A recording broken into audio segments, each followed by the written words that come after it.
ଆଜି ସୋନପୁର କୌଶଳ ଉଚ୍ଚ ବିଦ୍ୟାଳୟଠାରେ 10ମ ବାର୍ଷିକ ଉତ୍ସବ ମହାସମାରୋହରେ ପାଳିତ ହୋଇଯାଇଛି।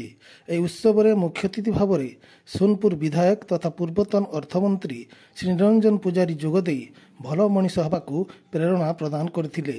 ବିଭିନ୍ନ କ୍ଷେତ୍ରରେ କୃତିତ୍ୱ ଅର୍ଜନ କରିଥିବା ଛାତ୍ରଛାତ୍ରୀଙ୍କୁ ପୁରସ୍କୃତ କରାଯାଇଥିଲା।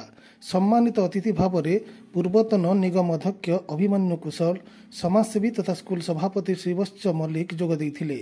ଛାତ୍ରଛାତ୍ରୀଙ୍କ ଦ୍ୱାରା ଚିତ୍ତାକର୍ଷକ ସାଂସ୍କୃତିକ କାର୍ଯ୍ୟକ୍ରମ, ଗୀତ, ନାଚ ପରିବେଷଣ କରାଯାଇଥିଲା।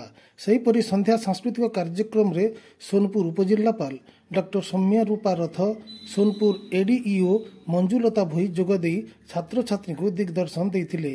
ସଭାକୁ ପ୍ରଧାନ ଶିକ୍ଷକ ପରମାନନ୍ଦ ନାୟକ ସଂଯୋଜନା କରିଥିବା ବେଳେ ଛାତ୍ରଛାତ୍ରୀଙ୍କ ଦ୍ୱାରା ସ୍ୱାଗତ ସଙ୍ଗୀତ ପରିବେଷଣ କରାଯାଇଥିଲା। ସୋନପୁରରୁ ମନୋରଞ୍ଜନ ତ୍ରିପାଠୀଙ୍କ ରିପୋର୍ଟ, ଲୋକ ଆୱାଜ.in।